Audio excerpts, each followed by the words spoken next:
குப்பூஸ் வாங்க போனேன், 4 குண்டு போட்டான். மரண பயத்தை நேரில் பார்த்துக்கிட்டு என் பிள்ளை ஒரு ஃபோன் மட்டும் பண்ணிச்சு, அப்பா எப்போ வருவீங்க? 15 நாள் போடுறோம், 1 மாதம் வரும். நம்மளுக்கு சாப்பாடு இல்லை, ஒரு நேரம் தான் நாங்கள் சாப்பிட்டோம். குண்டு உள்றதை பார்த்து அப்படியே கொண்டு கடலில் கொண்டு ஆங்கரை போட்டுட்டு 5 நாடுகள் தள்ளி ஒரு குப்பூஸ் வாங்க போனேன், 4 குண்டு போட்டான். நின்ன இடத்துல ஈரானுக்கு எல்லாரும் எப்போம்னா கிட்ட ஒரு 5 மாதம் ஆச்சு. போய்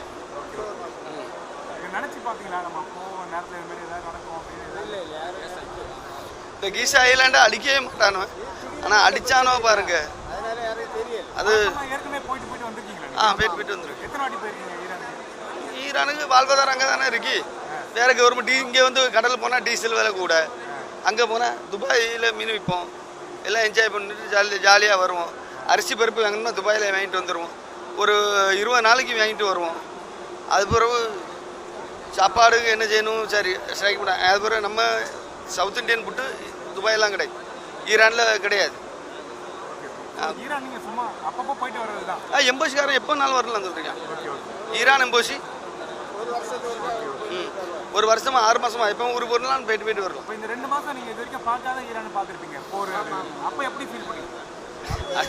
ஃபீல் பண்ணணும், மரண பயத்தை நேரில் பார்த்துக்கிட்டு பயந்து 4 குப்பூஸ் வாங்க போனேன், 4 குண்டு விழுந்து அப்படியே உட்காந்துட்டேன்.